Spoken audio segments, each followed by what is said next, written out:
System को साफ करना is my responsibility now. Arjun Maitra আপনি খাকি দ্য বেঙ্গল চ্যাপ্টার এরপর বাংলায় জিৎ প্রসেনজিৎ জুটির নতুন ছবির আভাস দিলেন টলিউডের বুম্বাদা। খুব শীঘ্রই সুখবর দিতে চলেছেন দুই তারকা, সেটাও বলে দিলেন প্রসেনজিৎ চট্টোপাধ্যায়। নেটফ্লিক্সের খাকি দ্য বেঙ্গল চ্যাপ্টার ওয়েব সিরিজের প্রচারে কলকাতায় প্রথমবার একসঙ্গে দেখা গেল প্রসেনজিৎ চট্টোপাধ্যায় এবং জিৎকে। তাদের সঙ্গে উপস্থিত ছিলেন বাকি শিল্পীরাও।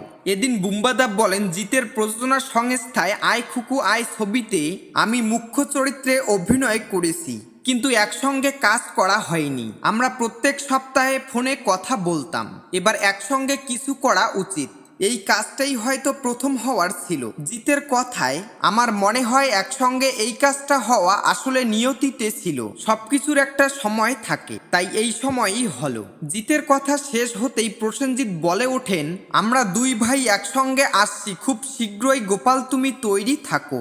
গোপাল অর্থাৎ জিতের দাদা গোপাল মদনানিকেই এই কথা বলেন প্রসেনজিৎ, কারণ জিতের প্রযোজনা সংস্থার অন্যতম কর্ণধার গোপাল মদনানি অন্যতম প্রযোজককে এই কথা বলে বুঝিয়ে দিলেন পরবর্তী ছবির ভাবনা চিন্তা ইতিমধ্যেই হয়তো শুরু করে দিয়েছেন তারা। টলিউডের এবার জিৎ প্রসেনজিৎ জুটির ম্যাজিক কোন গল্প বলবে সেটাই দেখার অপেক্ষায় ভক্তরা।